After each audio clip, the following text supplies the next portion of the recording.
fréquentation a baissé au lendemain de l'incendie. On s'en est rendu compte tout de suite. En plus, on a accumulé la malchance puisque ces journées-là, elles se sont déroulées sous la pluie.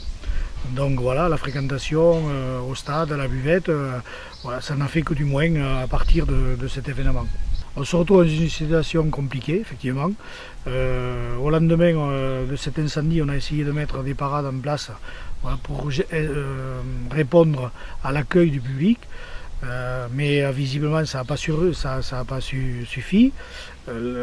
Voilà, on n'a pas vendu suffisamment de billets.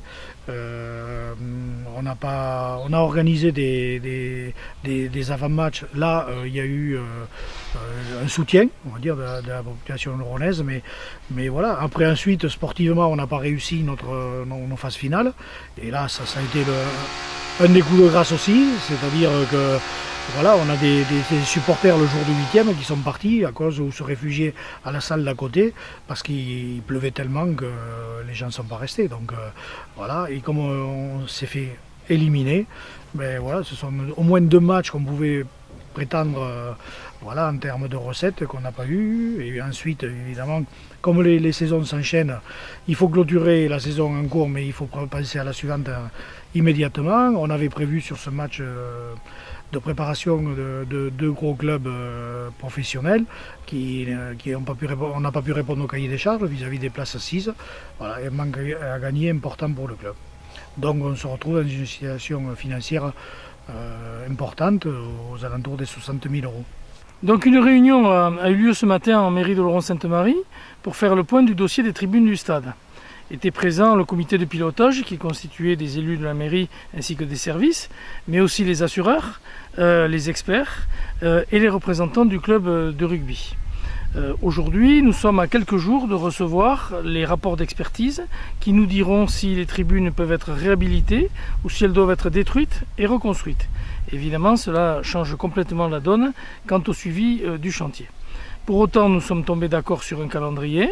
D'abord, réception donc des avis d'expertise, choix dans les 48 heures du parti pris architectural, donc reconstruction ou restructuration, puis choix de l'architecte, travail avec les devis des entreprises, négociation avec les assurances, l'objectif étant que le conseil municipal délibère au premier trimestre 2018, donc dans quelques mois, dans 6 mois, au plus tard, pour décider donc d'engager les travaux nécessaires.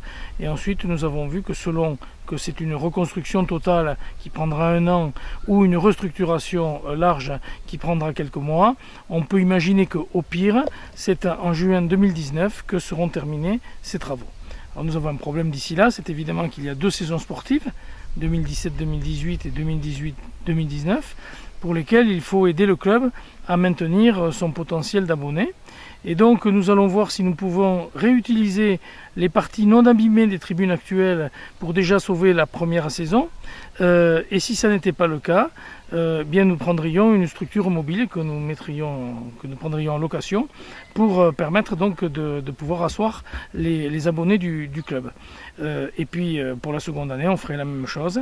Donc dans tous les cas, ce qu'on peut dire, c'est que la volonté municipale de reconstruire ou de réhabiliter est acquise, que les travaux seront terminés quoi qu'il arrive au plus tard en juin 2019 et qu'en attendant la municipalité aidera le club à la fois en essayant de négocier un manque à gagner auprès de nos assureurs pour l'indemniser des pertes qu'il a eues et deuxièmement donc en mettant en place une structure provisoire, que ce soit les gradins qui restent à peu près en état ou une structure mobile pour héberger l'ensemble des abonnés à partir donc du mois de septembre, donc du début de la nouvelle saison.